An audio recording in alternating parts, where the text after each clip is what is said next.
नमस्कार दर्शकवृन्द, म नवराज चालिसे नियमित प्रस्तुतिमा यहाँलाई स्वागत छ। दर्शकवृन्द, आज हामी मुलुकको समग्र अर्थतन्त्रको विश्लेषण गर्नेछौँ र यति बेला आर्थिक परिसूचकहरू सन्तोषजनक नदेखिएको विश्लेषण हुन थालेको छ र व्यापार घाटा बढ्दो अवस्थामा छ।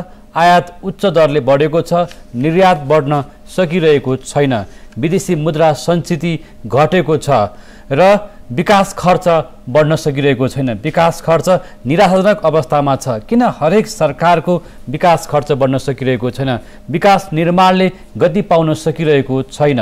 भनेपछि मुलुकको समग्र आर्थिक तस्बिरका बारेमा आज हामी आर्थिक विश्लेषणको रूपमा अर्थशास्त्री डाक्टर रविन्द्र प्रसाद पाण्डे, उहाँ राष्ट्रिय वाणिज्य ब्याङ्कका पूर्व अध्यक्ष र नेपाल राष्ट्र ब्याङ्कमा लामो समय काम गरिसक्नु भएको छ। त्यसैगरी अनुभवी उद्यमी हुनुहुन्छ नेपाल तयारी पोसाक उद्योग सङ्घका अध्यक्ष चण्डी प्रसाद अर्याल।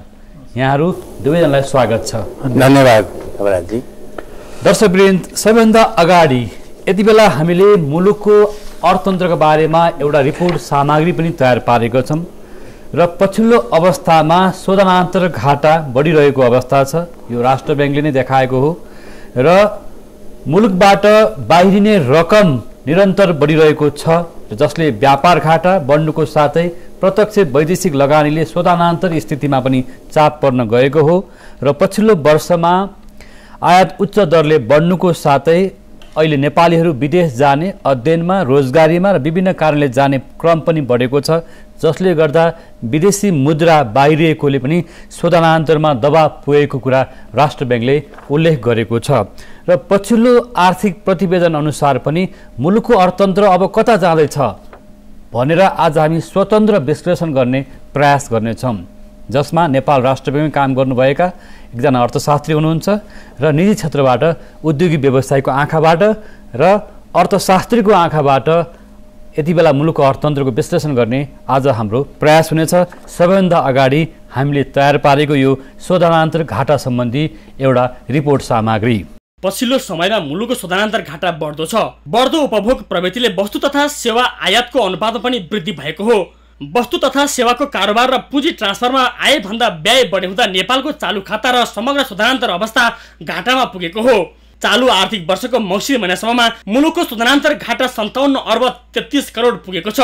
गत वर्ष यही समयमा 2 अर्ब 40 करोडले बचतमा रहेको थियो। राष्ट्र बैङ्कका अनुसार अमेरिकी डलरमा शोधनान्तर स्थिति अघिल्लो वर्षको 4 महिनामा 2 करोड 23 लाखले बचतमा रहेकोमा समीक्षा अवधिमा 50 करोड 36 लाखले घाटामा छ। राष्ट्र ब्याङ्कले हालसालै सार्वजनिक गरेको म्याक्रो अपडेटमा चालु खाता घाटा 88 अरब र शोधनान्तर घाटा 57 अरब रहेको देखाएको छ र यसो हेर्दा लगातार यो आर्थिक वर्षको 4 महिना लगातार चाहिँ यो शोधनान्तर घाटा भएको अवस्था र चालु खाता बढ्दै गएको हुनाले कतै अर्थतन्त्रमा केही समस्या पर्छ कि भन्ने कुराहरू आइराखेको चाहिँ छ। नेपाल राष्ट्र बैङ्कले हालै जारी गरेको 4 महिनाको समीक्षामा चालु खाता घाटा 88 अर्ब 64 करोड पुगेको देखिन्छ। अघिल्लो वर्षको सोही अवधिमा यस्तो घाटा 48 अर्ब 98 करोड थियो। अमेरिकी डलरमा अघिल्लो वर्षको 4 महिनामा 25 करोड 7 लाख रहेको चालु खाता घाटा समीक्षा अवधिमा 77 करोड 41 लाख पुगेको हो।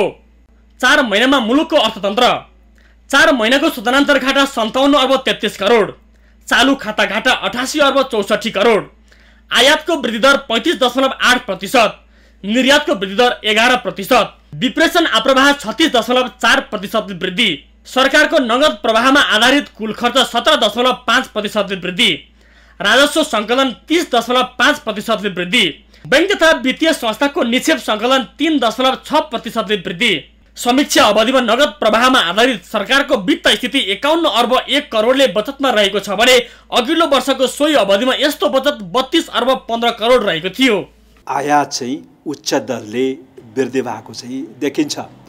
अब आयात वृद्धि हुनमा 2-3वटा कारणहरू छन्। एउटा चाहिँ विप्रेषण आप्रवाह तीव्र रूपले विस्तार भयो यो वर्ष, त्यसले चाहिँ उपभोगजन्य वस्तुको आयातमा चाहिँ वृद्धि ल्यायो, नम्बर 1। नम्बर 2, अहिले चाहिँ मैले अघि भने चाहिँ देश पुनर्निर्माण नवनिर्माणमा पनि लागिराखेको चाहिँ छ। कन्स्ट्रक्सनका कामहरू भइराखेका छन्, जसले गर्दा कच्चा पदार्थ र मसिनरीको आयात पनि बढेको छ। चालु आर्थिक वर्षको 4 महिनामा व्यापार घाटा 37.8% वृद्धि भई कुल वस्तु व्यापार घाटा 4 खर्ब 54 अर्ब 48 करोड पुगेको छ। समीक्षा अवधिमा निर्यात आयात अनुपात 6.1% कायम भएको छ। यस्तै समीक्षा अवधिमा वस्तु निर्यात 11% बढेर 29 अर्ब 28 करोड पुगेको छ। यो रिपोर्ट सामग्री पछि म उद्यमीका तर्फबाट केही प्रश्न गर्न चाहन्छु। यतिखेर तपाईहरूलाई ब्याङ्कको ब्याज दरको बारेमा पनि कहिले भद्र सहमति कहिले अभद्र सहमति होइन, ब्याङ्कको ब्याज दर बढिरहेको अवस्था छ र निक्षेपको ब्याज दर घटे पनि कर्जाको ब्याज दर पनि घट्न सकेन भनेर उद्यमीहरूको आक्रोश छँदैछ। उद्योग वाणिज्य महासङ्घ, उद्योग परिसङ्घ सिएनआई अथवा च्याम्बर अथवा यहाँ जस्तो तयारी पोसाक उद्योग सङ्घहरू, वस्तुगत सङ्घहरूको र अहिले अर्थतन्त्रको अवस्था निजी क्षेत्रको आँखाबाट हेर्दा कसरी विश्लेषण गर्नुहुन्छ? यहाँ एकजना अनुभवी उद्यमी हुनुहुन्छ। धन्यवाद। सबभन्दा त चालिसीजी यो कार्यक्रममा मलाई बोलाइदिनु भयो, यहाँ केही कुराहरू राख्ने मौका दिनुभयो, त्यसको लागि म न्युज 24 र यहाँहरूप्रति हार्दिक आभार व्यक्त गर्दछु। यो सुरुवात कहाँबाट गरौँ भन्दाखेरिमा आज लगभग 16 खरबको व्यापार घाटा पुगिसक्यो देशले चाहिँ, जो सिचुएसन त्यस्तो छ है।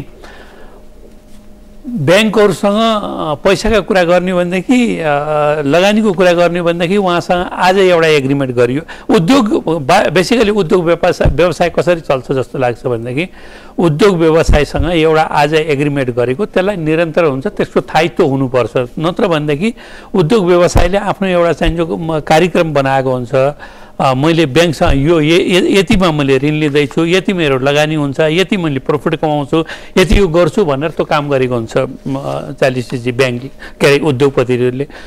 8.5%मा या 10.5%मा 11%मा या चाहिन्छ कतिमा चाहिन्छ एउटा एग्रिमेन्ट भयो। त्यो एग्रिमेन्ट भएपछि पैसा लियो, त्यसपछि 3 महिना पनि पुग्दैन, 4 महिना पनि पुग्दैन, 2%, 3%, 1%ले त्यो चाहिँ ब्याङ्कहरूले ब्याज बढाइदिएको हुन्छ। त्यो उहाँहरूसँग कुनै एग्रिमेन्ट गर्नु पनि पर्दैन। भन्न त अब यहाँ यसभन्दा अगाडि राष्ट्र ब्याङ्कको एकजना प्रतिनिधिसँग मैले कुरा गरेको थिएँ, तपाईँहरूले साइन नगर्नुहोस् न भन्यो भने उद्योगलाई त पैसा चाहिएको छ, लगानी गर्न परेको छ, उद्योग व्यापार बढाउनु परेको छ, त्यो सबै कुरा हेरेर साइन नगर्नुहोस्, ऋण नलिनुहोस् भन्ने त कुरै हुन्न। त्यसको त के भन्छ भनेदेखि एउटा पोलिसी गराइदिनु पऱ्यो, कमसेकम तपाईँले दिएको ऋणको वर्ष दिन 6 महिना जे पनि एग्रिमेन्ट हुन्छ त्यो भित्र चाहिँ तपाईँले बढाउनु मिल्दैन। त्यो एउटा चाहिँ जो पोलिसी बनाउनु पर्यो। त्यो नबनाइकन यो देशमा लगानीका कुरा गर्नुहुन्छ, अब यहाँ देशमा लगानीको कुरा, लगानी भित्रिने कुरा गर्नुहुन्छ। अहिले भर्खर यहाँले आफ्नो प्रस्तुतिमा भन्नुभयो विद्यार्थीहरू कति बाहिरिए भन्नुभयो, लगभग 72,000 विद्यार्थीहरू अहिले बाहिर छन्। इन्टु 35 लाखको हिसाबले गर्ने भने कति पैसा बाहिर गयो होला हाम्रो, होइन? यो क्षेत्र अगर सुधार गर्ने हो, आर्थिक अवस्था सुधार गर्ने हो भनेदेखि सम्बन्धित निकायले यो कुरा बुझ्नुपर्छ जस्तो लाग्छ। आर्थिक सुधार गर्नु भने सबै क्षेत्रमा जानु पर्यो, ब्याङ्किङ क्षेत्र, लगानी क्षेत्र, अनुत्पादक क्षेत्रमा लगानी गरिदिनु भएन, गर्नै हुन्न भनेको होइन। म त निर्यातसित सम्बन्धित व्यक्ति भएर निर्यात गर्ने उद्योगलाई टोटल लगानीको 10% तपाईँले निर्यात क्षेत्रमा लगाउनै पर्छ भने अनिवार्य रूपले चाहिन्छ एउटा नियम बनाइदिनुहोस् न, राष्ट्र ब्याङ्कले नियम बनाइदियोस्, होइन? आखिरी हजुरको व्यापार घाटा कम गर्ने त दुईटै उपाय हुन्छ, तपाईँले आफ्नो उत्पादन बढाउनुहोस् र निर्यात गर्नुहोस्, आयात कम गर्नुहोस्। त्योदेखि बाहेक त अर्थ छैन जस्तो लाग्छ मलाई, मेरो आफ्नो सोचमा त, होइन? अब त्यो कुरा जो प्रोत्साहन, अब आयात कति आयो, कहाँबाट आएछ, के चिज आएछ, त्यसलाई मोनिटरिङ गरेर, होइन? अब यथार्थमा विज्ञहरूको हाम्रो कमी छ। हाम्रो यहाँ मलाई गर्व लाग्छ यस्ता कुराहरू गर्दाखेरि हाम्रो देशमा विज्ञहरूको कमी छैन, तर विज्ञले आफ्नो स्वतन्त्र पाउनु पर्यो जस्तो मेरो आफ्नो सोच हो, है? स्वतन्त्र पाउनु पर्यो जस्तो लाग्छ। अर्थशास्त्रीको आँखाबाट र हिजो नेपाल राष्ट्र ब्याङ्कको कार्यकारी निर्देशक पनि भएर काम गरिसक्नु भएको हुनाले यतिखेर यो ब्याङ्कको ब्याज दरको बारेमा पनि धेरै कोणहरूबाट कुरा उठिरहेको छ। केही दिन अगाडि भद्र सहमति भनिन्छ, फेरि भद्र सहमति तोडियो पनि भनिन्छ, फेरि उद्यमीहरूले भन्दाखेरि चाहिँ यो अझै पनि कर्जाको ब्याज दर घट्न सकेको छैन, अझै पनि त्यो कर्जाको ब्याज दर माथि नै छ भनिएको छ। भनेपछि यो ब्याङ्किङ क्षेत्र र उद्यमी बिचको जुहारी पनि बुझ्न सकिन नेपाल ब्याङ्कर सङ्घको। पछिल्लो पटक नेपाल राष्ट्र ब्याङ्क अर्थ मन्त्रालयको दबाबमा छ भनिन्छ। वास्तवमा यो के कसो, यो वास्तवमा धेरै कुराहरू बुझ्न गाह्रो भयो। धन्यवाद नवराजी, तपाईँले सही कुरा र समसामयिक कुरा उठाउनु भएको छ।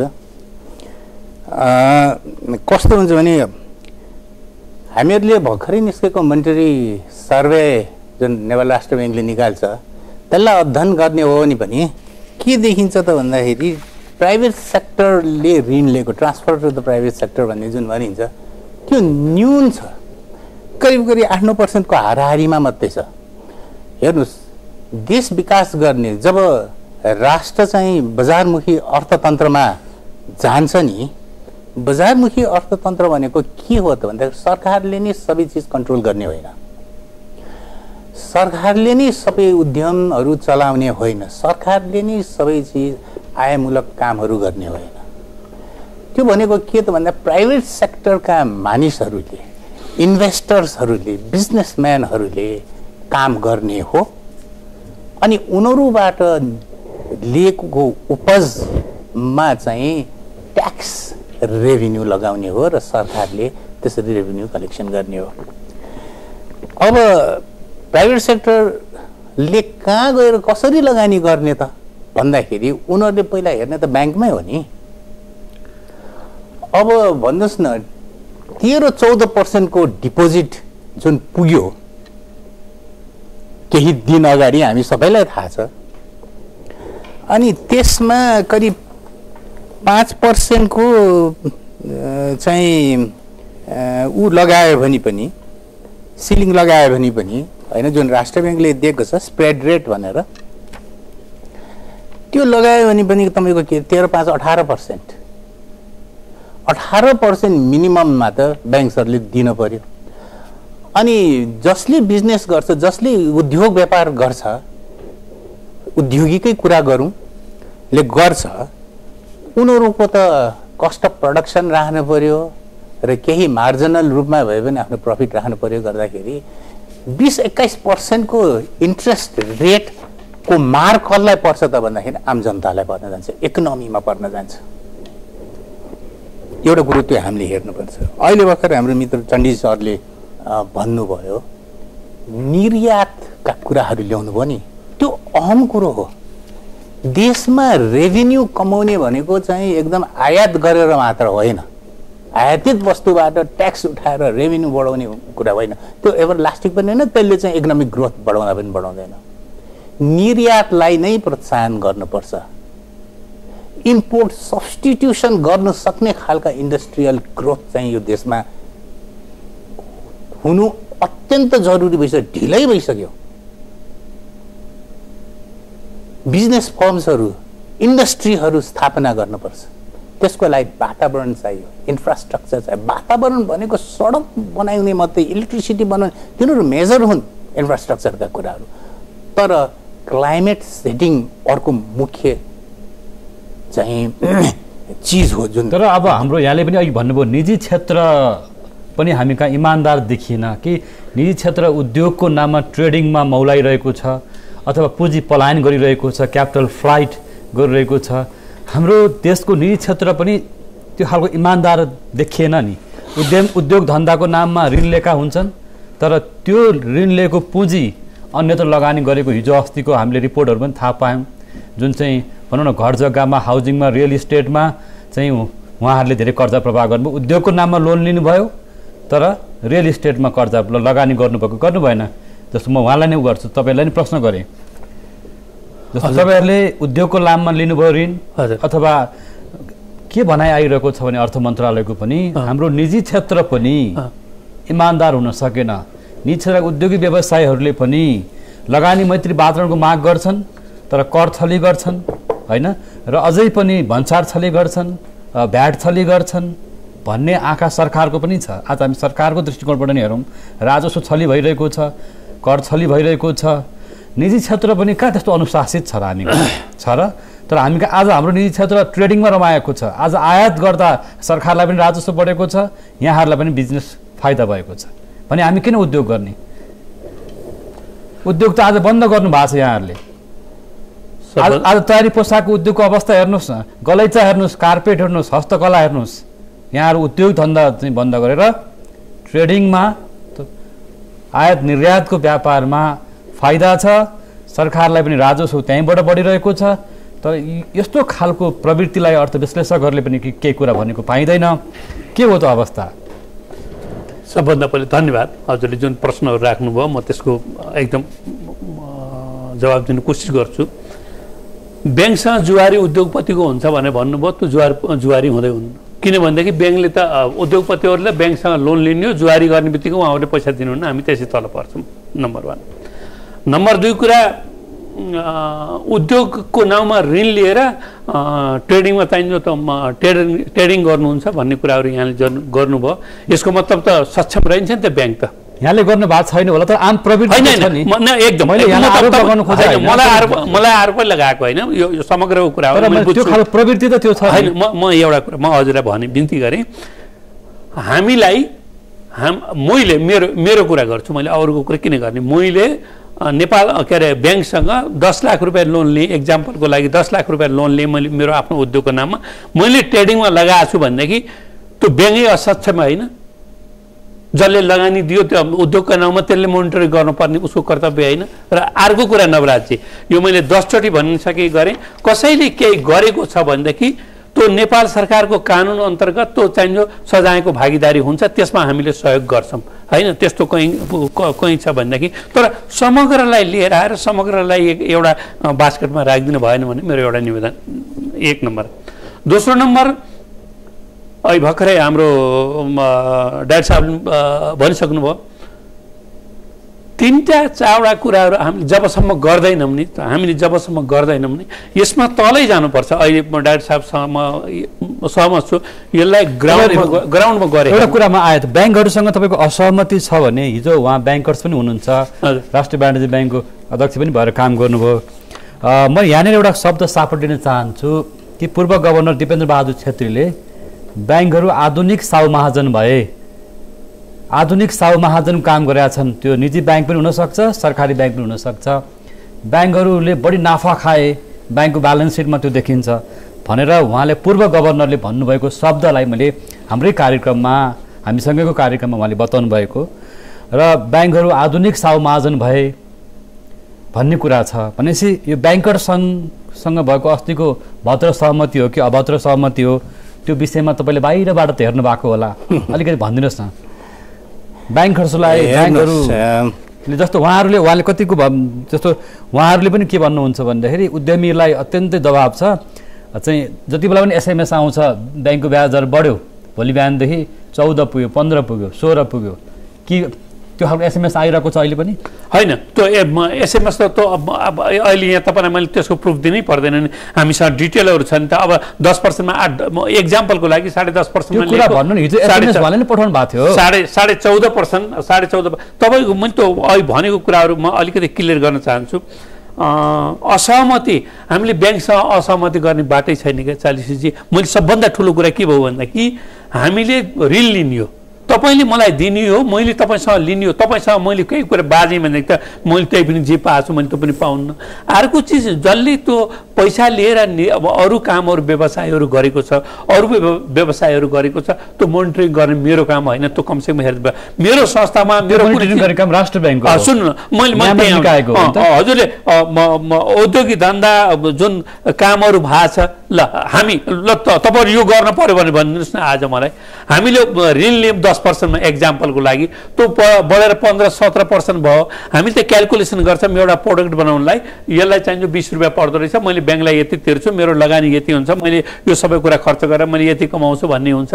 आजको दिनमा, आजको युगमा कहीँ चाहिन्छ कसैले 20%, 25%, 30% मार्जिन राखेर काम गर्न पाउँछ आजको युगमा। त्यसमा पनि हामी कहाँ छौँ भन्दा हामी भूपरिचित देशमा छौँ, हामीसँग सीपोर्ट छैन। हामीले सबै जे पनि कामहरू गर्दाखेरिमा आयात देशले सोच्न पर्ने कुरा के हो, हजुरलाई मैले एउटा कुरा आज यो भन्छु, यो कार्यक्रममा कतिको भन्न मिल्छ, देशले सोच्न पर्ने कुरा जति पनि हामीले निर्यात गर्छौँ, जे चिजहरू हामीले आयात गरेका छौँ, तिनीहरूको उत्पादन नेपालमा होस् त यो आर्थिक अवस्था कहाँ जान्छ? त्यो त्यसबारेमा कसैले सोच्यो? त्यो सोच्न पर्यो नि। आयात गर्न दिने नदिउँ न, बन्द गरिदिउँ न आयात। अब मेरो आफ्नो क्षेत्रको कुरा गर्नुहुन्छ, मेरो आफ्नो क्षेत्रको कुरा गर्नुहुन्छ भनेदेखि मैले आफ्नो यो कुरा गर्न जरुरी छ किनभनेदेखि यो तपाईँ आफै पनि यत्रो विज्ञ हुनुहुन्छ यहाँ मेरो सौभाग्य हो आज यहाँ चाहिँ यत्रो विज्ञको अगाडि म यो कुराहरू गर्दैछु यो तपाईँहरूको चाहिँ नेसनल टेलिभिजनबाट लाइभ हुँदैछ होला कार्यक्रम होइन मैले भन्नुपर्ने कुरा के हो भनेदेखि हामीले कुनै चिज प्रोडक्टहरू बनाएर हामीले बाहिर बेच्दाखेरिमा हामी के गर्छौँ सम्पूर्ण कच्चा पदार्थहरू बाहिरबाट आयात गर्छौँ आजभन्दा 20 वर्ष 25 वर्ष अगाडि तपाईँको चाहिँ जो मैले तयारी पोसाक उत्पादन गरेर निर्यात गर्ने क्रममा हेटवटा टेक्सटाइल कतिपय सेन्टर जेलबाट बनेका कपडाहरू कतिपय चाहिँ जो यहाँ बालाजु कपडा उद्योगबाट लिएर आएर ती कपडाहरू होइन यहाँ चाहिँ सबै कुरा हजुरलाई दङ लाग्छ दङ पर्नुहुन्छ 1200 हाम्रा उद्योग थियो 4 लाख रुपियाँ 4 लाख मान्छेलाई हामीले डाइरेक्ट रूपमा इन्डाइरेक्टमा त 12-15 लाख पुगेको होला डाइरेक्ट रूपमा हामीले चाहिँ जो तपाईँको चाहिँ जो रोजगारी दिएका थियौँ आज हामी कहाँ सुक्यौँ हामीले गरेको गल्ती हो त हामी उद्योगपतिले कसैले मेरो उद्योग नचलाओस् मेरो उद्योग नबढोस् मेरो उद्योग नजाओस् भन्ने भन्छ यो सबै क्षेत्र आउँछ ब्याङ्किङ क्षेत्र नेपाल सरकार अरू क्षेत्र पनि छ अब अरू सबै क्षेत्र आएर यसलाई चाहिँ हामी सङ्कल्प गरौँ न एउटा चिज आज एउटा यो चाहिँ जो निर्यात गर्ने हो हामीले गर्नुपर्छ भने तर यसलाई ग्राउन्ड पुग्दैन तपाईँ गाउँमा जानुहोस् त केटो मान्छे पारिँदैन मान्छे मर्छ आइमारी बुकेर लिएर गएका छन् आज डाटा छ नेपाल सरकारसँग 48 लाख 66-67 लाख जुन देशको चाहिँ जो तपाईँको पपुलेसन 3 करोड छ त्यो देशको 66-67 लाख युवाहरू बाहिर गयो भनेदेखि यो देशमा विकास कहिले हुन्छ यो त फर्काउनु पर्यो नि त्यसकारणले यो चाहिँ यो ब्याङ्कको कुराहरू सबै ब्याङ्क लगाइदिनु पर्यो क्या ओहो हो त निर्यात क्षेत्रमा हामीले गर्नु त्यसबाट हामीले टोटल लगानीको ब्याङ्कले जुन टोटल लगानी गर्ने उसलाई चाहिँ जो अधिकार छ त्यसमध्येबाट 10% निर्यात क्षेत्रमा लगानी गरोस् किनभने आजको सबभन्दा ठुलो चाहिँ जो सायद सहमत हुनुहुन्छ होला डाइरेक्टर साहब सबभन्दा ठुलो प्रब्लम व्यापार घाटा हो यो व्यापार घाटा कम गर्ने अरू कुनै सोर्स छैन हजुर एकजना उद्यमीले आफ्नो मर्म र मुलुकको अवस्था राखिसक्नु भएको छ युवा जति बाहिर पलायन भएका छन् ठुलो सङ्ख्यामा देशको जनशक्ति हामी रोजगारी दिन सकिरहेको अवस्था छैन व्यापार घाटा बढिरहेको छ आयात उच्च भएको छ राष्ट्र ब्याङ्कले पनि डाटा प्रस्तुत गरेको छ अर्थतन्त्रको तस्बिर अब यस्तो छ भनेर ब्याङ्कहरूको ब्याज दर घमाउरो तरिकाले बढी नै रहेको हुन्छ उहाँले उद्यमीको एउटा दुखेसो पीडा पनि राख्नु भएको छ ब्याज दर अझ पनि कर्जाको ब्याज दर महँगो छ होइन हजुर कर्जाको अब अस्ति चाहिँ एउटा भद्र सहमति भयो भन्ने कुराहरू कति 9.5% भयो कतिमा चाहिँ एभ्री के अरे हजुरको डिपोजिट लिने निक्षेपमा त्यति भयो तर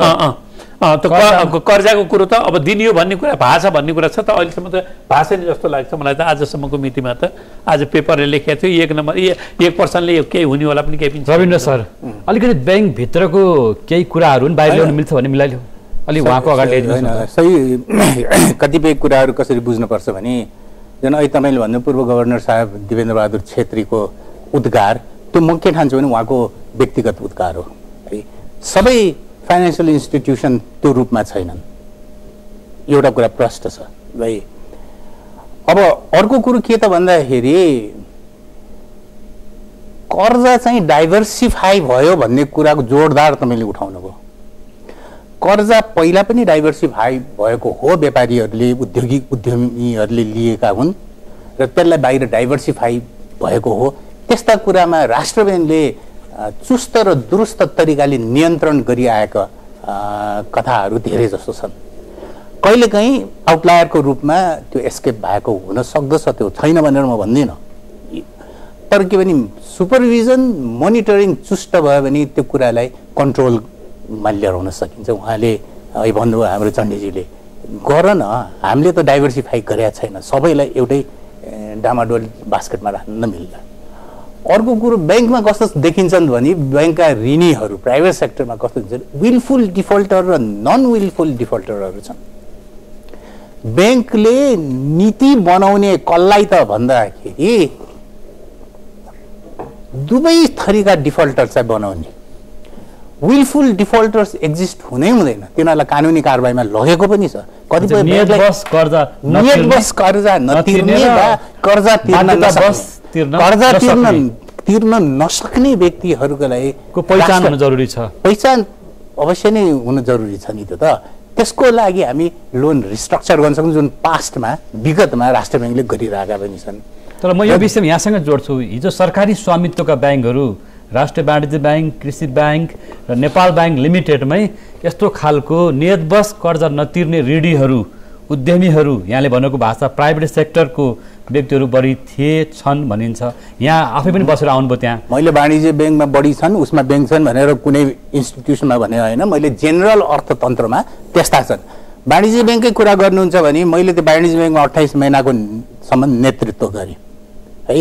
वाणिज्य ब्याङ्कलाई केही वर्ष अगाडि इन्सल्भेन्ट डिक्लेयर गरौँ भन्ने पोजिसनमा पुगेको वाणिज्य ब्याङ्कलाई आज सही किसिमको पोलिसी र सही किसिमको कार्यक्रमहरू लाँदाखेरि 1 नम्बरको प्रफिट अर्निङ इन्स्टिट्युसन 2.65 को चाहिँ ब्याड डेट्स र करिब 1 खर्ब बढी चाहिँ ऋण प्रवाह गर्न सक्ने 18 लाख ग्राहकहरू समात्न सक्ने ब्याङ्कमा पनि त परिणत गरिरहेको छ नि।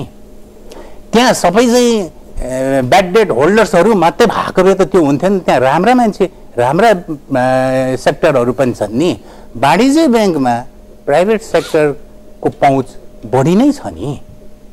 तर मैले भन्न खोजेको कुरा के त भन्दाखेरि सरकारी ब्याङ्कमा सबै ठगेर चाहिँ त्यो होइन, त्यो अवधारणा मेटाउनुहोस्। अब सरकारी ब्याङ्क पनि प्राइभेट ब्याङ्क सर चाहिँ कम्पिटिसनमा आइसकेको छ। एउटा तथ्य चाहिँ के हो त भन्दाखेरि तपाईँले इन्ट्रेस्ट रेटको कुरा गर्नुभयो नि, राष्ट्र ब्याङ्कले मोनिटरी पोलिसीमा लिएर आएको छ। राष्ट्र ब्याङ्कको मोनिटरी पोलिसीमा इन्ट्रेस्ट रेट चाहिँ विदिन सम ब्यान्ड राख्ने है भनेर, त्यो ब्यान्ड कहाँ गयो त? अब अप्पर ब्यान्ड र लोवर ब्यान्डको ब्यान्ड रेटमा चाहिँ इन्ट्रेस्ट रेट राख्ने भन्ने भएको छ र अहिले इन्ट्रेस्ट रेट आकाशिएको कुरा हो। हिजो मात्रै मैले टेलिभिजनमा चाहिँ देखेको छु, आर्थिक न्युज हेर्दाखेरि राष्ट्र ब्याङ्कका गभर्नरले सायद त्यो अर्थ समितिमा हुनसक्छ गएर चाहिँ आफ्नो कुरा राख्नु भएको छ। उहाँले के भन्नुभएको छ भन्दाखेरि मोरल सुएसन हामीले गरिसकेको छौँ, अब ब्याज चाहिँ 1-2 दिनभित्र नियन्त्रित रूपमा आउँछ भन्ने खालको कुराहरू गरिसकेको छ। अब गभर्नरको कुरालाई हामीले चाहिँ अथेन्टिक मान्नु पर्यो अहिले, किनभने उहाँ नै फाइनेन्सियल सेक्टरको नेतृत्व हो है। रह्यो राष्ट्र ब्याङ्कका मोनिटरी इन्स्ट्रुमेन्ट्सहरू अब चाहिँ युजमा चाहिँ लिएर आउनुहुन्छ होला नि त, त्यहाँका विज्ञहरूको सल्लाहमा नेपाल राष्ट्र ब्याङ्कले लिएर आउँछ होला। र एउटा ब्याज दर चाहिँ एउटा निश्चित दिशामा राख्नु पर्ने आवश्यक छ। त्यसमा कसैको पनि दुई मत हुँदैन, न राष्ट्र ब्याङ्कको दुई मत छ। राष्ट्र ब्याङ्कको दुई मत भएको भएदेखि गभर्नरले बेला बेलामा ब्याङ्कर्सहरूसित कुरा गरेर मोरल पर्सुएड त गर्नुहुन्न थियो होला नि। त्यो कुरालाई हामीले चाहिँ बिर्सिन भएन।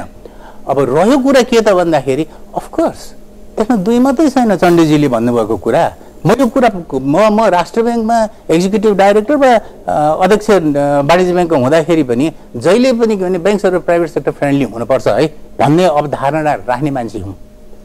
प्राइभेट सेक्टर फ्रेन्डली भनेको मतलब के त भन्दाखेरि ऋणलाई अपचलन गर्न दिने त होइन नि। मैले आफैले पनि कारबाही गरेको छु।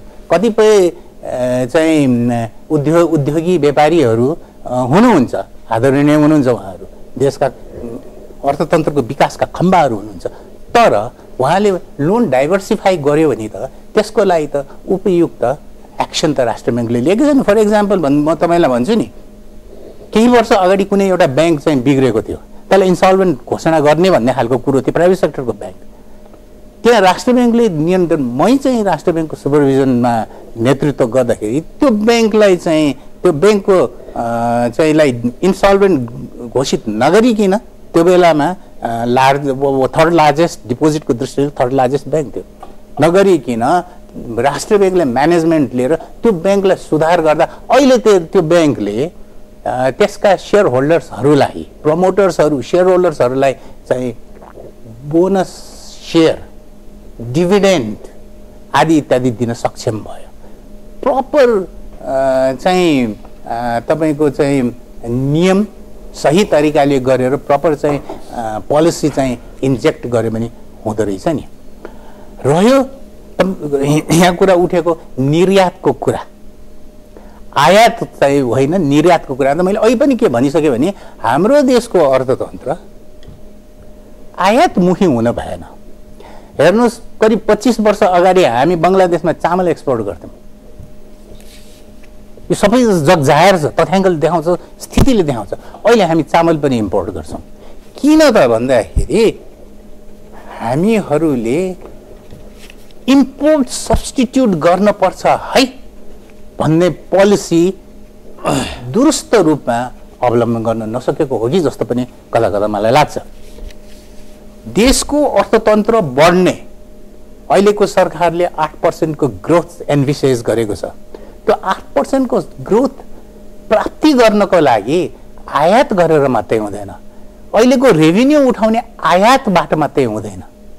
आयात इम्पोर्ट गर्यो, रेभिन्यू उठायो। मैले रेभिन्यू चाहिँ यति उठाएँ, हाम्रो टार्गेट भन्दा मिट गर्यो भने त्यो सस्टेनेबल हो कि होइन? अनि त्यसले चाहिँ इन्फ्लेसनरी इफेक्ट पार्यो कि पारेन? त्यसले चाहिँ फरेन एक्सचेन्ज ड्रेन भयो कि भएन? हाम्रो सरले के भन्नुभयो भर्खर भने रेमिटेन्स डिपेन्डेन्ट, उहाँले त्यो शब्द युज नगरिकन कुरा चाहिँ त्यही भन्नुभयो, रेमिटेन्स डिपेन्डेन्ट इकोनोमी। करिब 25-26% GDP को। म चाहिँ मेरो अनअफिसियल एस्टिमेटले 33% भन्छु। GDP को 33% चाहिँ रेमिटेन्समा डिपेन्डेन्ट छ। रेमिटेन्स भनेको थोडा त्यो पर्मानेन्ट सोर्स हो, त्यसको दुईटा डिफेक्ट हो। त्यसले क्षणिक रूपमा, पाउनुहोस् मलाई सिद्धिनुहोस्, क्षणिक रूपमा चाहिँ केही फरेन एक्सचेन्ज लिएर आयो होला, त्यो दीर्घकालीन हुँदैन। हाम्रा अनस्किल्ड लेबरर्सहरू कहाँ हुनुहुन्छ दाजुभाइ दिदीबहिनीहरू भन्दाखेरि मिडल इस्ट र एसियन कन्ट्रिजमा हुनुहुन्छ। उनीहरूको एक्सपोर्ट कहाँ हो त भन्दाखेरि अमेरिका र युरोपमा हो। यदि त्यहाँ चाहिँ कुनै पनि किसिमले थोरै चाहिँ इकोनोमिक रिसेसन आउनेतिर लाग्यो भने उनीहरूको इम्पोर्ट ठ्याप्प हुन्छ, यी कन्ट्रिजहरूको एक्सपोर्ट ठ्याप्प हुन्छ, अनि हाम्रो मान्छेहरूले पाउँदैनन् जागिर, ओभर टाइम, फुल टाइम सर्भिस गर्न पाउँदैनन् होइन।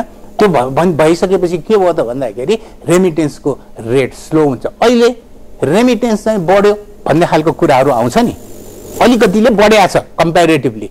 त्यो थोडा रेमिटेन्सको फ्लो बढेको हो। नेप्लिज रुपिजको डिभ्यालुएसन भिस अमेरिकन डलरसित भएको कारणले चाहिँ ऊ भएको हो। यस्तै स्थिति रह्यो भने त नेपालमा हाइपर इन्फ्लेसनमा जाने अवस्था आउँछ। यो कुरालाई मध्यनजर गर्नु जरुरत छ, बोथ नेपाल सरकारले अनि नेपाल राष्ट्र ब्याङ्कले पनि। म यहाँकै विषयमा आउँदैछु। जस्तो पछिल्लो दिनमा ब्याङ्कहरूमा जाँदाखेरि नगद अभाव, लिक्विडिटी क्रन्च भनिन्छ, ढुकुटीमा पैसा छैन भनिन्छ। तपाईँ पनि हाँस्नुभयो। र अहिले बाहिर तथ्याङ्क आएको छ कि राष्ट्र ब्याङ्कले पैसा रिलिज गरेको छु, नोट पठाएको छु भनेको छ। झन्डै बजारमा जुन खालको टिप्पणी आइरहेको छ कि 5-6 खर्ब रुपियाँ हराइरहेको छ सिस्टमबाट। त्यो अब सोर्स नखोलेको सम्पत्ति हो या ब्याङ्किङ प्रणालीबाट राष्ट्र ब्याङ्कले इस्यु गरेको नोट छ, तर ब्याङ्किङ सिस्टममा देखिएन भनिएको छ। यसो हो भने कि ब्याङ्कसँग साँच्चै पैसा नभएर ब्याङ्कका सिओहरू पनि सहकारीतिर धाइरहेका हुन् कि पैसा देऊ भनेर, अथवा के अवस्था हो? यो कुरालाई अलिकति सर्वसाधारण जस्तो हामी जस्तो सर्वसाधारणले जान्न खोजिरहेका छौँ कि ब्याङ्कमा किन पैसा हुँदैन, ब्याङ्कको ढुकुटीको पैसा कहाँ जान्छ, कसले चलाउँछ, कसले होल्ड गरेको छ, उहाँहरूसँग पैसा छैन भन्नुहुन्छ उद्यमीहरूसँग, निजी क्षेत्रसँग होइन। लगानी गर्ने योग्य रकमको अभाव छ भनिन्छ। यत्रो विकास समृद्धि भनिएको छ, अब विकास समृद्धिको लागि लगानी नै गर्नुपर्छ भनेपछि ब्याङ्कसँग भएको पैसा मैले जान्न खोजेको। तपाईँलाई थाहा छ, तपाईँको सङ्गत पनि छ ब्याङ्करसँग, ढुकुटीमा पैसा छ कि छैन? तपाईँको दुईटा प्रश्न साइमल्टेनियसली गर्नुभयो। म दुईटाको जवाफ दिन्छु तपाईँलाई। एउटा सबभन्दा पहिला के त भन्दाखेरि मोनिटरी इल्युजनको कुरा भन्नु, थ्योरिटिकल्ली त्यसलाई मोनिटरी इल्युजन भनिन्छ। पैसा चाहिँ राष्ट्र ब्याङ्कले अर्थतन्त्रमा पठाएको छ तर अर्थतन्त्रमा देखिएन भन्ने कुरा। हेर्नुहोस्, केही वर्ष अगाडि म नेपाल राष्ट्र ब्याङ्कमै हुँदाखेरि मैले एउटा सर्वे गरेका थिएँ सहकारीको, कोअपरेटिभ्सहरूको। कोअपरेटिभ्सहरूमा एउटा स्याम्पलिङ सर्वे गरेका थिएँ। कोअपरेटिभ्सहरूमा कति पर्सेन्ट चाहिँ पैसाहरू होला? कोअपरेटिभ्सहरूलाई राष्ट्र ब्याङ्कले नियन्त्रण गर्दैन क्या।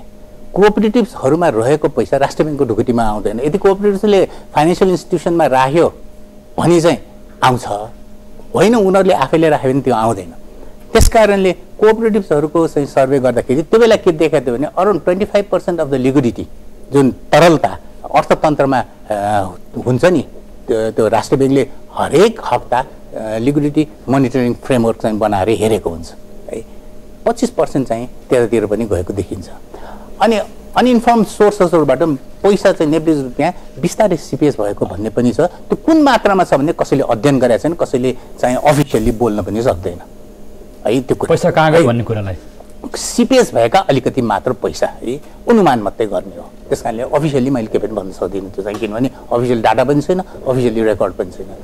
तर कुरा के त भन्दाखेरि तरलता मैले पहिला पनि तपाईँको यो कार्यक्रममा, यो तपाईँको लोकप्रिय टेलिभिजनमा मैले भनेको थिएँ कुरा, पैसाको अभावको कुरा आयो। अब हामी त्यसमा कन्सन्ट्रेट गर्ने हो भने ब्याङ्कसित पैसाको अभाव भन्दाखेरि ब्याङ्कसित पैसाको अभाव होइन क्या, यो कुरो पुर्याउनु जरुरी छ।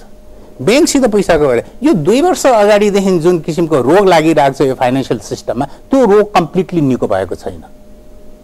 तपाईँको टाइफाइड लाग्दाखेरि हामीहरूले सिटामोल दिएर चाहिँ ज्वरो मात्रै ओह्राल्छौँ, फेरि चाहिँ ज्वरो आउँछ नि, कुन चाहिँ एन्टिबायोटिक दिनुपर्ने हो त्यो डायग्नोसिस गरेर प्रपर चाहिँ मेडिकेसन गर्यो भने न त्यो टाइफाइड चाहिँ निको भएर चाहिँ तन्दुरुस्त हुनसक्छ। एउटा कुरो त्यो है। दोस्रो कुरो के त, उनीहरूसित पैसाको चाहिँ अभाव होइन, लिक्विडिटी क्रन्च चाहिँ होइन, यो उनीहरूसित लोनेबल फन्डको क्रन्च हो।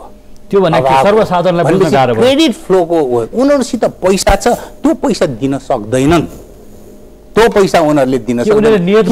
नियतवश दिनन् कि नियतवश होइन, उनीहरू दिन त चाहिहाल्छन् नि। किन दिन चाहन्छन् भने उनले जति लगानी गर्यो त्यति प्रफिट हुन्छ। अहिले त ब्याङ्क फाइनेन्सियल सिस्टम त प्रफिटमा छ नि होइन।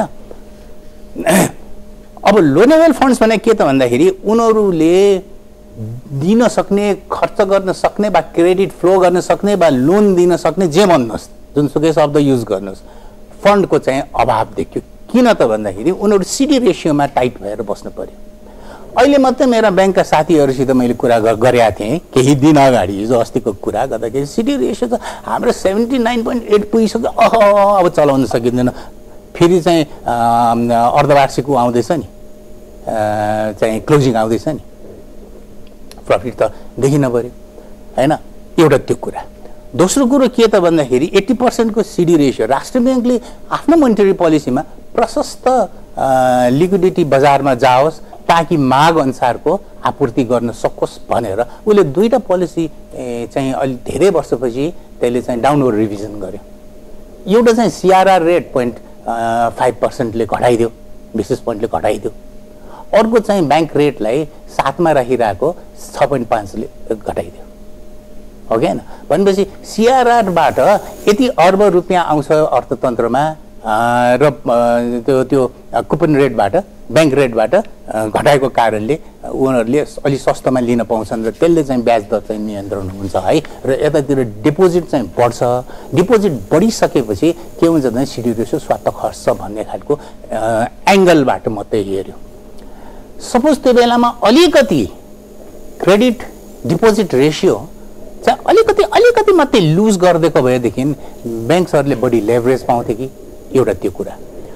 अर्को यो ब्याङ्कहरूको मिलेमतोमा पनि भनिन्छ नि, सेटिङ भनिन्छ, मिलेमतो भनिन्छ, केही उत्ताउलो शैलीबाट आए पनि भन्छन्, जुन कुरा त्यसलाई त के त अनि केही ब्याङ्कहरूले अस्वस्थ प्रतिस्पर्धा गरे, आफूले मन खुसी ब्याज दर बढाउँछन् घटाउँछन् भनिन्छ।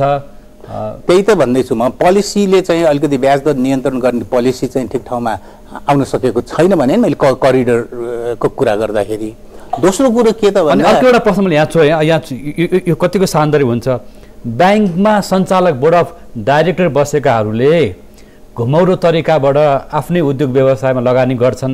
त्यसले गर्दा पनि त यो बाहिर सर्वसाधारण उहाँहरू जस्तो उद्योग व्यवसाय जो ब्याङ्कमा आबद्ध हुनुहुन्न त्यस्ताले चाहिँ कर्जा पाएनन् भन्ने कुरा छ। यो कुरा चाहिँ धेरै कुरा उठिसकेको छ। वास्तवमा यहाँले भन्न मिल्छ मिल्दैन? होइन, त्यो किन नमिल्नु, भएको कुरा भन्नलाई किन नमिल्नु होइन।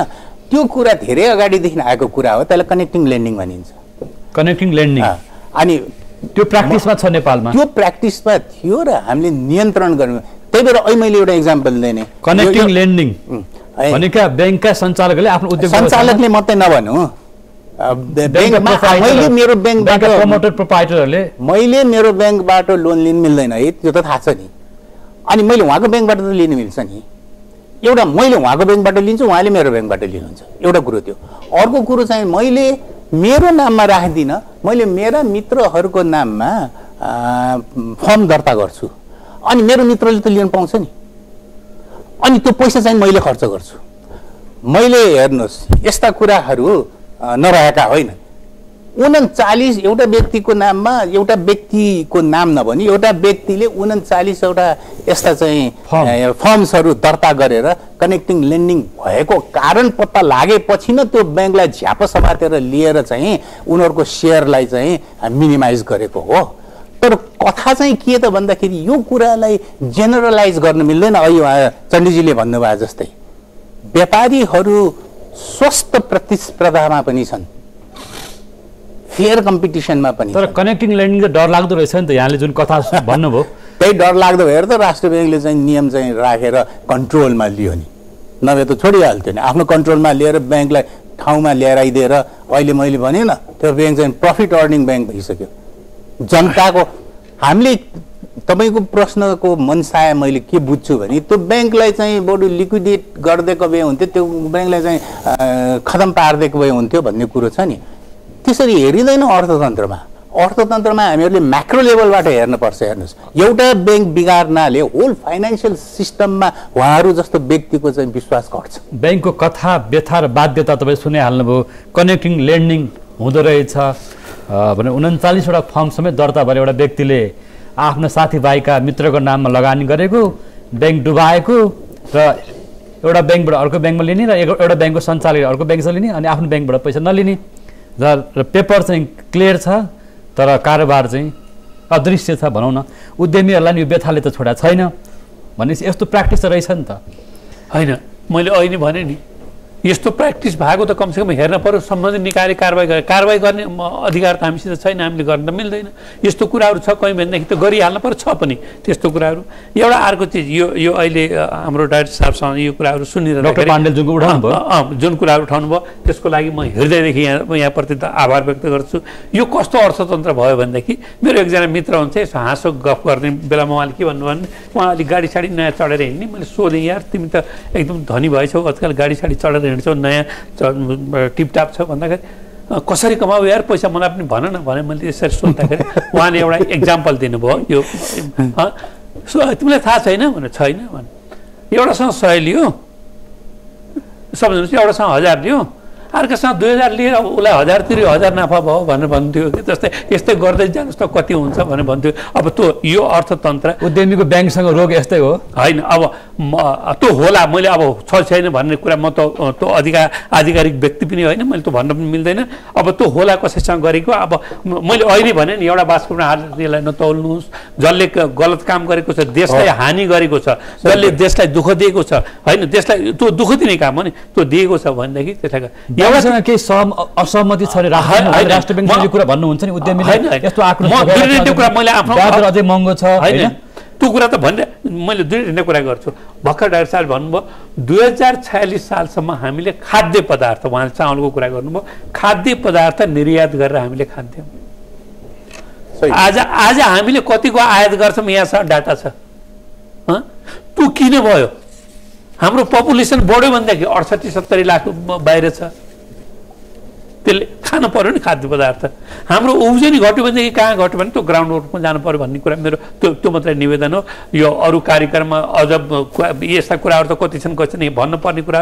किनभनेदेखि देश त कहाँ दुखेको छ, उद्योगीहरूको खास चित्त दुखाइ के त तपाईँ लगानी पनि गर्नुहुन्न अथवा भएको पैसा बाहिर पठाउनु भएको छ भनिन्छ, अथवा व्यापारमा मात्रै लगानी उद्योगमा पैसा आएन भनिन्छ होइन, के हो त?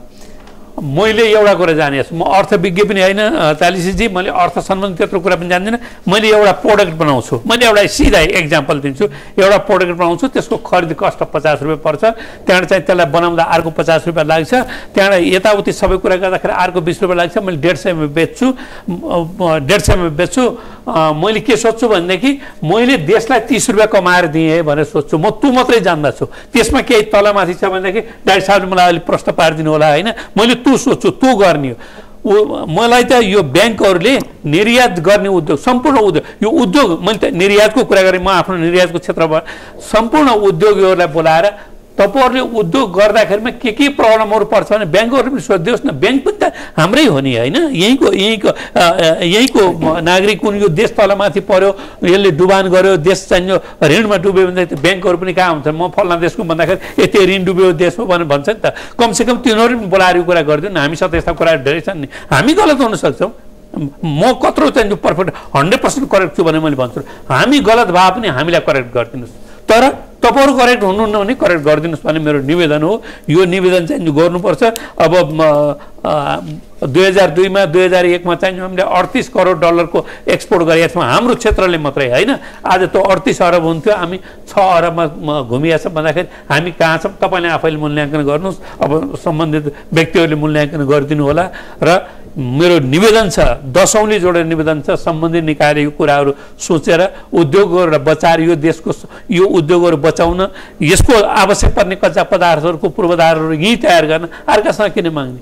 हामी अर्कासँग माग्दाखेरि कति दुःख पाइयो। जसले जतिसुकै कुरा गरे पनि हामी 3-3, 4-4 चोटि नाकाको त हामीले सामना गर्नै परेको हो नि होइन। त्यसको दुःख हामीसित गएको छैन नि। त्यो सम्झेर आज काम गरौँ भन्ने म निवेदन गर्दछु।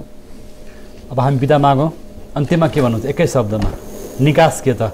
अर्थ मन्त्रालय, राष्ट्र ब्याङ्क आफै गम्भीर हुनु पर्यो। राष्ट्र ब्याङ्क गम्भीर हुनु पर्यो, गम्भीर छ पनि देखिन्छ पनि। मैले भनिहालेँ गभर्नर साहबलाई चिन्ता छ भन्ने खालको कुरोहरू। अर्थ मन्त्रालयले पनि यसलाई हेरिरहेको छ, किनभने यो म्याक्रो इकोनोमिक पोलिसी भनेको एकजनाले गर्ने चिज होइन क्या, अर्थ मन्त्रालयले मात्रै गर्ने होइन। म्याक्रो इकोनोमिक पोलिसीभित्र फिस्कल पोलिसी र मोनेटरी पोलिसी सँगसँगै आउँछ। त्यस कारण गभर्नर, राष्ट्र ब्याङ्कको गभर्नर, राष्ट्र ब्याङ्क भनौँ र नेपाल सरकारको अर्थ को संयोजकत्वमा कोअर्डिनेसनमा चाहिँ हुने हो। र अर्को कुरो एउटा मैले भन्नुपर्ने चाहिँ के त भने हामी सबैले के सोच्नु पर्यो त भन्दाखेरि देशमा उद्योगलाई इन्भेस्टमेन्ट क्लाइमेट बनाउने भनेको चाहिँ धेरैले के बुझ्छन् भने होइन, इन्भेस्टमेन्ट क्लाइमेट बनाउने भने बत्ती दिएका छौँ, सडक छ आदि इत्यादि छ, हामीले फेसिलिटी दिएका छौँ भन्ने खालको कुराहरू हुन् है। इन्भेस्टमेन्टलाई प्रोत्साहन गर्नु पर्यो, इन्भेस्टमेन्टलाई, प्राइभेट सेक्टर इन्भेस्टमेन्टलाई प्रोत्साहन गर्नु पर्यो र फरेन डाइरेक्ट इन्भेस्टमेन्ट्सहरू पनि प्रोत्साहन हुनु पर्यो। कमिटमेन्टको 25% पनि डिस्पर्स भएको छैन नि। प्रधानमन्त्रीज्यूले 2/3 सरकार छ, विकास समृद्धि भन्नुभएको छ, प्रतिबद्धता व्यक्त गर्नुभएको छ नि त। तर भिजन र प्लान चाहिँ यो हामी स्टेप वाइज गर्छु भनेर चाहिँ गभर्नमेन्टबाट पनि अब बिदा मागौँ। 1 मिनट मलाई समय, 1 मिनट समय दिउँ अलिकति। हामी समय होइन एकदम म चाहिँ त्यो यतापट्टि अरू कुरा गरेर पनि मैले त्यो कामहरू चाहिँ गर्दिनँ। एउटा सबभन्दा ठुलो कुरा के हो भनेदेखि हामीले उद्योगहरू स्थापना गर्नलाई प्रब्लमहरू धेरै छन्। हामीले त्यो लगानी वातावरण, मैत्री वातावरण बनाउनुपर्छ। चालिसजी अर्को चिज मैले एउटा जापानको मैले एउटा म्यागजिनमा पढेको थिएँ। जापान सेकेन्ड वर्ल्ड वारमा समाप्त भयो, केही पनि उत्पादन गर्न सकेन, त्यस्तो सिचुएसनमा पुग्यो। मैले पढेको कुरा हो। अब डाक्टर साहबलाई धेरै कुरा थाहा होला। उनीहरूले के गर्यो भने हामीले अर्थतन्त्र उकास्नलाई केही काम त गर्न पर्यो भनेर सोचेर उहाँहरूले के गर्नु भनेदेखि घडी एउटा चाहिँ बनाउनु पर्यो भने घडी बनाउने चाहिन्छ। एउटा त्यहाँको मन्त्रीमण्डलले ल हुन्छ भन्यो। त्यसपछि एउटा घडी बनाउनु छ स्विजरल्यान्ड, स्विजरल्यान्डसँग कुरा गरिरहँदाखेरिमा उहाँहरूले धेरै कुराहरू गरेपछि, जापानिजले धेरै गरेपछि त्यसपछि के भन्नुभएको छ भने ल 5 जना मान्छे एसएलसी फेल भएका, अन्डर एसएलसी पठाइदिनुहोस् भनेर उहाँहरूले भन्नुभएको छ। जापानिज सरकारले के गर्नुभएछ भन्दाखेरिमा पिएचडी गरेका यी अन्डर एसएलसी हुन् भनेर पठाइदिनु भएछ। भन्दाखेरि देशले हामी यो उद्योगमा त सरकार पनि एउटा उद्योगपति हो क्या, सरकारले पनि यो कामहरू गरिदिनुपर्छ। सरकारसँग मेरो निवेदन छ। फेरि मन्त्रीज्यू, अहिलेको आजको मन्त्रीज्यू यति विज्ञ हुनुहुन्छ होइन, मलाई लाग्छ उहाँसँग मैले धेरै कुराहरू गर्ने मौका पाएको थिएँ होइन। उहाँ चाहिँ प्लानिङ कमिसनमा, त्यसपछि एउटा गभर्नर, त्यसपछि एउटा अहिले मन्त्री अर्थको चिजहरू उहाँसँग होइन। सम्पूर्ण त कोही पनि पूर्ण हुँदैन, तर उहाँसँग मैले सर्व मान्ने भन्छु कि तर यो कामहरू गरिदिनु पर्यो। हजुरले के अरे व्यवहारमा कार्यान्वयनमा आउनु भर्खर यहाँ हाम्रो अहिले मन्त्रीमण्डल गठन भएको मन्त्रीमण्डलले एउटा चाहिन्छ प्रतिबद्धता गरेको छ, विकास र समृद्धि भनेर प्रतिबद्धता गरेको छ। त्यो कार्यान्वयन होस् त कति राम्रो शब्द हो, कति राम्रो लाग्छ, यो कार्यान्वयन होस् भनेर म निवेदन गर्न चाहन्छु। अब मैले केही नराम्रो दुःख सुखको कुरा पोके अब कसैलाई होइन, केही ठिक छ। भावादेखि यहाँहरूको दुःख सुखको अथवा मुलुकको आर्थिक अवस्थाको बारेमै यहाँहरूलाई हामीले आमन्त्रण गरेका हौँ स्टुडियोमा र मुलुकको आर्थिक परिसूचकहरू अर्थतन्त्रका सूचाङ्कहरू सन्तोषजनक देखिएका छैनन् भनेर स्वयं अर्थ मन्त्रालय राष्ट्र ब्याङ्कबाट निकालेका प्रतिवेदनहरूबाट देखिएको छ र यद्यपि सरकारले विकास र समृद्धिलाई निकै प्राथमिकतामा राखेको छ तर पनि औद्योगिक वातावरण बन्न सकेको छैन, उद्योग मैत्री वातावरण, लगानीको वातावरण बन्न सकेन र व्यापार घाटाले त्यो तस्बिर देखाइरहेको छ। आयात उच्च दरले बढ्यो, यहाँले पनि भन्नुभयो, निर्यात बढ्न सकेन र ब्याङ्क वित्तीय संस्थाहरूलाई पनि लगानी मैत्री बनाउन सकिएको अवस्था छैन, तरलताको समस्या छ र देशभित्र काम गर्ने वातावरण बन्न सकेन भन्ने कुरा नै यहाँले राख्नुभयो। र आजको कार्यक्रममा मुलुकको समसामयिक आर्थिक विषयमा हामीले स्वतन्त्र विश्लेषण गर्ने प्रयास गऱ्यौँ। अर्थविदका रूपमा, अर्थशास्त्रीका रूपमा, ब्याङ्कर्सका रूपमा आज हामीले डाक्टर रविन्द्र पाण्डेले यहाँ स्टुडियोमा आएर आफ्नो विचार राख्नु, यसप्रति हामी आभारी छौँ। त्यसै गरी उद्यमीका आँखाबाट नेपाल तयारी पोसाक उद्योग सङ्घका अध्यक्ष चण्डीप्रसाद अर्याल, यहाँले पनि आफ्नो महत्त्वपूर्ण विचार अनुभव राख्नुभयो। यहाँको गुनासो आक्रोश जे भनौँ, हामीले आज उठाएका विषयवस्तुहरू आर्थिक अर्थतन्त्रमा देखिएका कतिपय कमी कमजोरीहरूलाई सुधार गरेर मुलुकलाई समृद्ध बनाउने सरकारको सपनालाई अझै पनि प्रभावकारी बनाउन सरकारी संयन्त्रहरू प्रभावकारी हुन सकेनन्, नियामक निकायहरू प्रभावकारी हुन सकेनन् भन्ने पनि कुराहरू आइरहेको छ। निजी क्षेत्रका उद्यमीहरूको यो पनि आक्रोश छ। दर्शकवृन्द, आज सहभागी हुनुभएका हाम्रा अतिथिहरू राष्ट्र ब्याङ्कका पूर्व अध्यक्ष डाक्टर रविन्द्र पाण्डे र नेपाल तयारी पोसाक उद्योग सङ्घका अध्यक्ष चण्डीप्रसाद अर्यालप्रति आभार व्यक्त गर्दै यो समसामयिक कार्यक्रमबाट हामी सबै बिदा माग्छौँ। नमस्कार।